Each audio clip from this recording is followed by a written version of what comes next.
Boomerang Travels in the New Third World by Michael Lewis. Picture this. You're sitting across from a guy who casually keeps a giant gold brick in his desk drawer like it's a stapler. This same guy, after making an absolute fortune predicting one of history's biggest financial meltdowns, decides the smartest thing to do with his money is buy 20 million nickels. Yeah, you heard that right. Not stocks, not bonds, but 20 million ordinary 5-cent coins, stacked high on wooden pallets in a vault. When the Federal Reserve actually calls his bank to ask what on earth he's doing with all these nickels, he tells them to deliver a beautifully simple message. I just like nickels.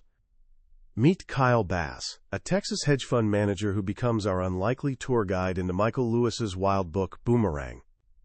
Lewis, who's basically the rock star of financial storytelling, meets Bass right after the 2008 crash, and Bass drops a bomb on him. He says the subprime mortgage disaster everyone's freaking out about, that wasn't the finale, that was just the opening act.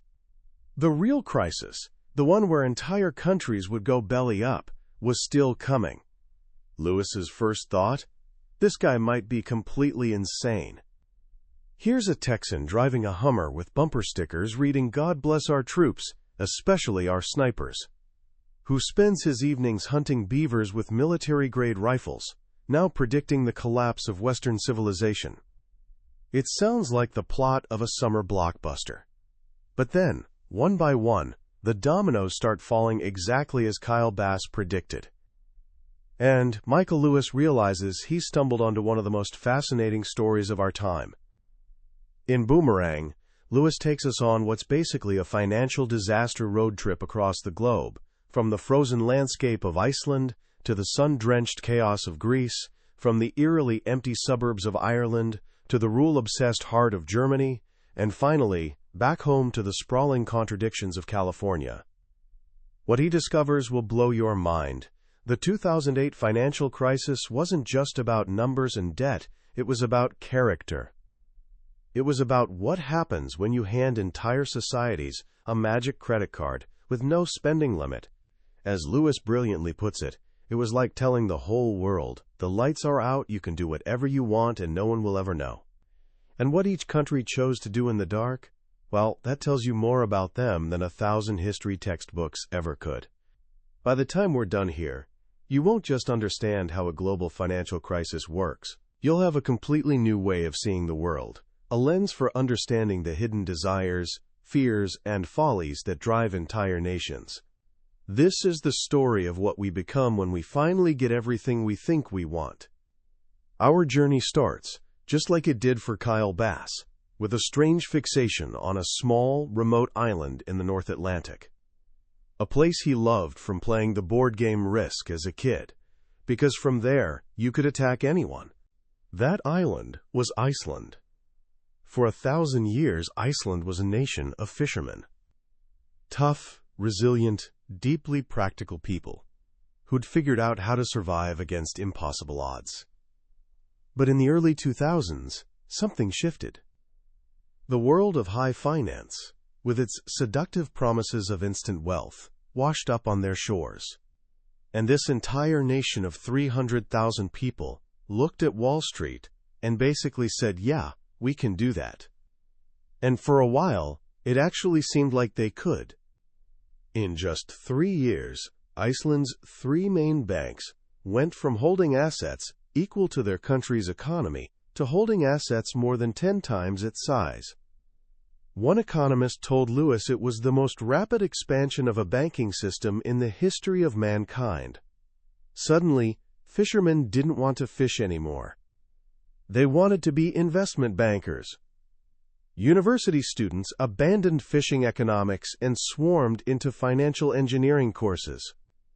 The Icelandic stock market's value multiplied 9 times. The average family's wealth tripled. It was a full-blown national mania. So what were they doing with all this borrowed money? Buying stuff. Lots of stuff. British soccer teams, department stores, Danish airlines, Beverly Hills condos. They flew Elton John in for $1 million to sing 2 songs at a birthday party. They were basically acting out their fantasy of what they thought real investment bankers did. But here's the problem. A handful of London hedge funds started digging into what was actually happening in Iceland, and what they found was absolutely absurd. It was basically a few dozen guys, all from the same community in Reykjavik, borrowing tens of billions of dollars from abroad, and then re-lending it to themselves and their buddies at inflated prices. One manager explained it to Lewis like this: "You have a dog and I have a cat. We agree that each is worth $1 billion. You sell me the dog for $1 billion, I sell you the cat for $1 billion. Now we're not pet owners anymore. We're Icelandic banks with $1 billion in new assets." The whole thing was pure fantasy, and when the crash came in October 2008, it wasn't just a bank that failed, the entire country of Iceland went bust. Overnight, every man, woman, and child in Iceland was on the hook for about $330,000 in banking losses. It was so catastrophic that a third of the population seriously considered leaving the country. Lewis traveled there to see the aftermath. He found a city littered with what he calls asshole capitalist architecture, half-built glass towers that screamed midlife crisis. And he heard these wild stories of people's car payments suddenly costing more than their houses. See, during the boom, with local interest rates at 15%, clever Icelanders had borrowed in Japanese yen and Swiss francs at 3% to buy their Range Rovers. But when their currency collapsed, their car loans exploded. So what did they do? Some people started setting their Range Rovers on fire to collect the insurance money. The sound of the Icelandic dream ending was literally explosions in the middle of the night. What drove this madness? Lewis finds a clue talking to a professor of fishing economics. For decades, Iceland had perfected a system that turned cod into PhDs. They'd become one of the most highly educated societies on Earth. But this created a weird problem. What do you do with a nation of incredibly smart, sophisticated people when the only jobs available are fishing and smelting aluminum? Investment banking seemed like the perfect answer. Finally, a job suited to their big brains. And there was another, deeper thing going on. The entire financial boom was driven almost exclusively by Icelandic men. Lewis cites this fascinating study called Boys Will Be Boys, which found that men, especially single men, trade stocks way more recklessly and with way more false confidence than women. In Iceland, finance became a testosterone-fueled adventure. As one former fisherman turned currency trader told Lewis, the Icelandic male loves taking risks. They fish in all conditions, fish until it is impossible to fish. When asked why he thought he could become a master banker without a single day of training, when it took him a decade to become a master fisherman, the guy paused and said, "For the first time this evening, I lack a word." Iceland's story was about a small, hyper-masculine culture getting hold of a global credit card and trying to conquer the world. But if Iceland's sin was hubris, our next stop, Greece, reveals something much older and deeper. When the lights went out in Greece, what they wanted to do with all the borrowed money was turn their own government into a giant piñata and let as many citizens as possible take a whack at it. Greece, Lewis discovers, isn't a story of bankers sinking the country. It's the story of a country sinking its banks. The level of corruption he uncovers is almost comical. For decades, the Greek state had been a machine for patronage and personal enrichment. The public sector wage bill doubled in 12 years. The National Railroad had revenues of €100 million, but paid its workers €400 million a year. As one finance minister pointed out, it would have been cheaper to put all the passengers in taxis. And then there were the pensions. More than 600 professions, including hairdressers, radio announcers, and waiters, had somehow managed to get classified as arduous, letting them retire with a full pension as early as 50. But the real art form in Greece was tax evasion. It was, as one tax collector told Lewis, a national cultural trait. An estimated two-thirds of Greek doctors reported income so low they paid no tax at all. If the law was enforced, the collector said, every doctor in Greece would be in jail. The problem was so widespread, it wasn't even considered a crime. It was more like a gentleman not opening a door for a lady. Into this system, in the late 1990s, came the euro. To join the single currency, Greece had to pretend its finances were in order. So, with help from Wall Street firms like Goldman Sachs, they cooked the books, using complex derivatives to hide their true debt levels. Once they were in the euro, they could suddenly borrow at the same low rates as Germany.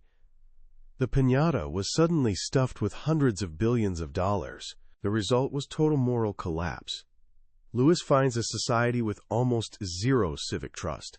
Everyone assumes everyone else is cheating, bribing, or stealing, which only encourages more cheating, bribing, and stealing.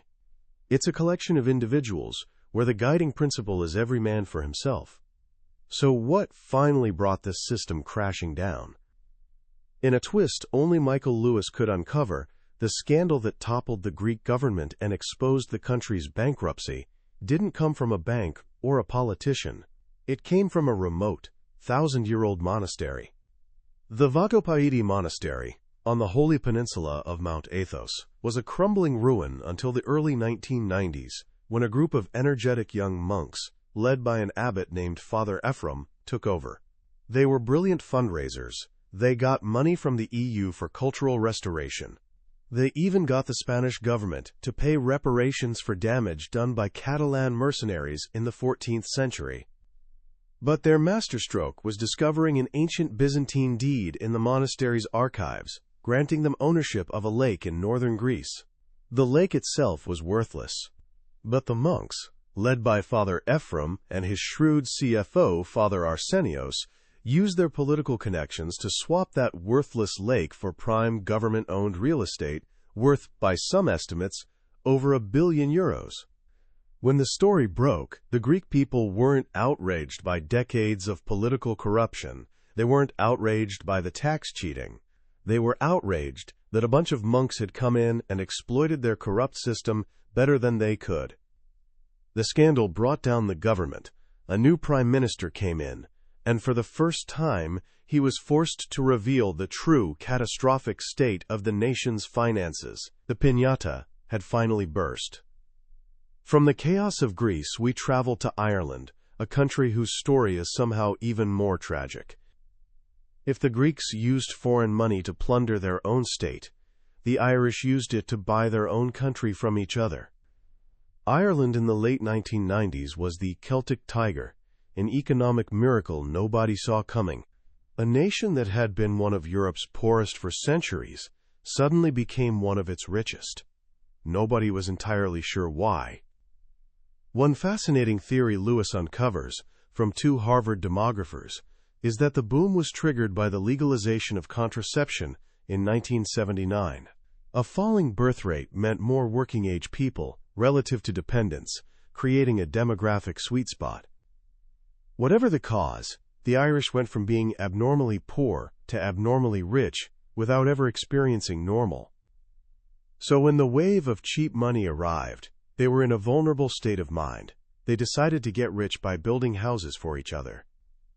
An insane property bubble took hold. The construction industry swelled to nearly a quarter of the entire economy. They were building half as many new houses a year as the United Kingdom, a country with 15 times the population. In parts of Dublin, you could rent $1 million home for less than $1,000 a month. The investment made 0 cents. It was a national delusion, a family lie sustained only because no one dared to question it. Well, almost no one. Lewis introduces us to Morgan Kelly, an economics professor at University College Dublin who specialized in medieval population theory. He had zero interest in the Irish economy. He found it tiny and boring. But in 2006, he started seeing his former students, now working as bank economists, appearing on television, all repeating the same mantra: "We're going to have a soft landing." Kelly knew this was nonsense. Real estate bubbles don't have soft landings. They crash. So he started Googling. He compared the Irish bubble to others throughout history and wrote a newspaper article predicting that prices could fall by as much as 66%. The response was general amusement. He was just a crazy egghead. Then he wrote a second article, pointing out the obvious. If the property market collapsed, The Irish banks that had funded the whole thing would be destroyed. This time, the newspapers didn't want to publish it. He was being unpatriotic, not supporting Team Ireland. Of course, Kelly was right. And in September 2008, the bubble burst. But this is where the Irish story takes its darkest turn. In a single night, a handful of politicians and bankers made a fateful decision. To save the banks, they decided the Irish government would guarantee all of their debts, not just the deposits of ordinary citizens, but the bonds held by sophisticated international investors. It was a catastrophic mistake. They'd taken the private gambling debts of a few reckless bankers and made them the public obligation of every Irish citizen. The losses were staggering. One bank alone, Anglo-Irish, confessed to losses that, in American terms, would be like a single bank losing $3.4 trillion. Unlike the Greeks, who took to the streets in violent protest, the Irish met their fate with this stunned, quiet resignation. Their national character, Lewis observes, is to take their problems into a hole with them, like a squirrel with a nut. This brings us to the final European stop on our tour, Germany, the land of the creditor. The country that, through its prudence and industrial might, had effectively bankrolled the entire European party. To understand Germany, Lewis turns to this peculiar academic text by an anthropologist named Alan Dundes, titled "Life is Like a Chicken Coop Ladder." The book argues that German folklore is uniquely and profoundly obsessed with scheiss, basically poop, dirt, and manure. From Martin Luther, who had his great Reformation insight while on the toilet, to Mozart's shockingly fecal letters, to common folk sayings, there's this deep national character trait at play. A public obsession with cleanliness that masks a private fascination with filth. As one German told Dundes, they long to be near the mess, but not in it. And this, Lewis realizes, is the perfect metaphor for Germany's role in the financial crisis. At home, the German people were paragons of fiscal virtue. No credit boom, no housing bubble. Their behavior is deeply in German genes, a finance minister tells him. But their bankers? Their bankers went abroad to get dirty. They lent billions to Icelandic banking tycoons, Irish property developers, and Greek governments. They were the primary buyers of the toxic American subprime mortgage bonds that nobody else would touch. When Wall Street traders needed to find a buyer for their most diabolically complicated and unfair bets, the answer was always, stupid Germans in Dusseldorf. Why? Because the Germans, with their deep love of rules, were uniquely vulnerable. They believed in the system. They looked at a bond with a AAA rating from an American agency and believed it was truly risk-free, because that's what the rules said. They were, as one German economist puts it, gullible people. They liked to trust. They liked to believe. They were like natives on a protected island, with no immunity to the viruses carried by visitors from Wall Street. So they got dirty, but at a distance. And when the crisis hit, Germany found itself as the moral arbiter of Europe, the clean one lecturing the dirty Greeks and Irish, all while its own banks were quietly being bailed out for funding the whole mess. The euro, which was supposed to integrate Germany into Europe, had become a tool for German domination. If the rest of Europe wanted to use Germany's currency, they'd have to become more like Germans. This brings us to the final unsettling chapter of our journey, home. To America.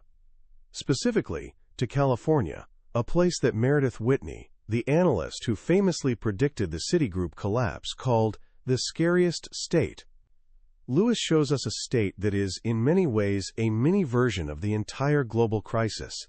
It's a place that has organized itself into a state of permanent dysfunction. He tells the story through Arnold Schwarzenegger, the ultimate outsider who came to power believing he could use his common sense and force of personality to fix a broken system. He failed spectacularly.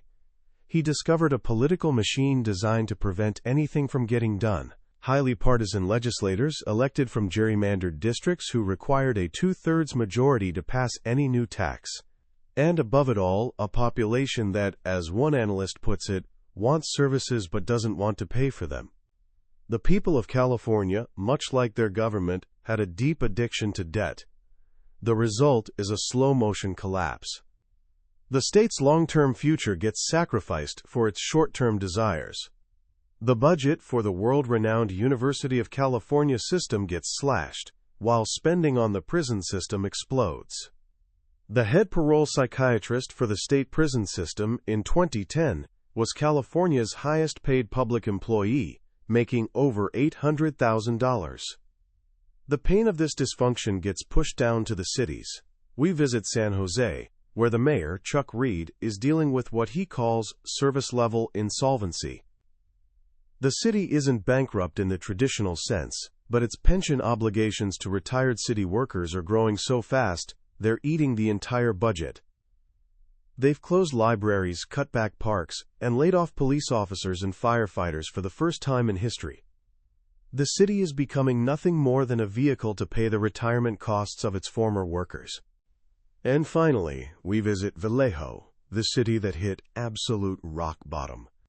A city that actually declared bankruptcy because it could no longer afford the contracts it had promised its police and firefighters.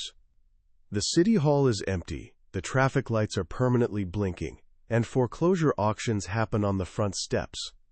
What happened? Lewis finds the answer in a theory from a UCLA neuroscientist named Peter Whybrow. Whybrow argues that the human brain, which evolved in an environment of scarcity, is neurologically unprepared for the extreme abundance of modern American life. We're hardwired to grab as much as we can of things we perceive as scarce. When faced with a chocolate cake, our ancient lizard brain screams, "Eat it," overwhelming the more modern, rational part of our brain that knows about our diet. Our society, Whybrow says, has become one giant, upgraded chocolate cake. The endless credit, the instant gratification, the multi-million-dollar bonuses on Wall Street, they all activate that lizard brain. We've lost the ability to self-regulate at every level of society, from the individual subprime borrower to the state of California. He illustrates this with the story of Henry, a pheasant at Blenheim Palace who, after a harsh winter left him as the sole survivor, found himself in control of a newly seeded field. With unlimited food, Henry ate and ate until he grew so fat he couldn't fly anymore. One day, a fox ate him. This is the chilling warning at the heart of Boomerang. But it's not where Lewis leaves us. In the wreckage of Vallejo, he finds a spark of hope.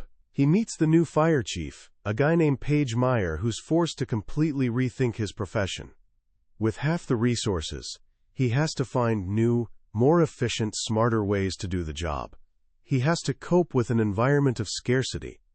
The story of the financial crisis, in the end, is the story of our relationship with abundance and scarcity. The boom was our mad, indulgent feast. The bust is the difficult, painful, but maybe necessary, reckoning. What Michael Lewis does so brilliantly in Boomerang is show us that economics isn't about spreadsheets and algorithms, it's about people. It's about culture, psychology, and the stories we tell ourselves. The most powerful lesson for me is this idea of national character revealed under pressure. It's a profound thought. We often think of countries in terms of their politics or economies, but Lewis encourages us to think of them as having personalities, complete with hidden desires, tragic flaws, and deep insecurities. The Icelanders, desperate for a new identity beyond fishing, became reckless adventurers. The Greeks, crippled by a lack of trust, turned on themselves. The Irish, unable to believe in their own good fortune, built a prison of debt. And the Germans, haunted by their past, tried to buy their way into a new European identity, only to find themselves reluctantly in charge of it. And what about America? The story of California is a stark reminder that we're not immune. Our lizard brain, as Dr. Whybrow calls it, is just as active here as anywhere else. Our desire for more, for now, without thinking about long-term consequences, is incredibly powerful. We see it in our national debt, our consumer culture, and in the political paralysis that prevents us from addressing our biggest problems. So what can you, a 17-year-old just starting to make your way in the world, take from this? First, be skeptical of easy money and instant gratification. Whether it's a credit card offer, a student loan, or a get-rich-quick scheme, understand that there's always a price to be paid. The global economy of the last 2 decades was built on the illusion of a free lunch. Boomerang is powerful proof that the bill always comes due. Second, pay attention to culture. The biggest risks aren't always in the fine print of a contract. They're in the unexamined assumptions of the group. The Irish bankers weren't evil. They were caught in a collective delusion. The German bankers weren't stupid. They were culturally incapable of imagining the cynical rule-bending of their American counterparts. Learn to step outside the herd and ask the simple, obvious questions that nobody else is asking. Be your own Morgan Kelly. And finally, remember the story of Vallejo. Hitting bottom isn't always the end. Sometimes it's the necessary beginning. It's the moment when the delusions crumble and you're forced to confront reality. It's in that scarcity, in that moment of reckoning, that real creativity and resilience are born. The new fire chief, with half the resources, wasn't just cutting back. He was being forced to innovate. That's perhaps the most hopeful message in this entire sobering tale. Our greatest challenges can, if we let them, become the source of our greatest strengths. That was a summary of Boomerang, Travels in the New Third World by Michael Lewis. We've explored the main journeys today, but I have to be honest with you. A summary can only ever be a map. The real treasure is in the journey itself. The magic of a Michael Lewis book is in the details, the quirky characters, the unbelievable dialogue, the moments of dark humor that make these complex subjects so human and accessible. This summary is designed to help you decide if this book deserves a place in your mind. If any of these stories sparked your curiosity, grab a copy. Reading it isn't just about learning economics. It's about gaining a deeper, more nuanced understanding of the strange and fascinating world we all share. A link to the book is in the description. Also, if you found this journey valuable, please show some love by hitting that like button and subscribing to the channel. That way, you won't miss our next deep dive into another life-changing book from the billionaire's bookshelf. Let's keep learning and growing together.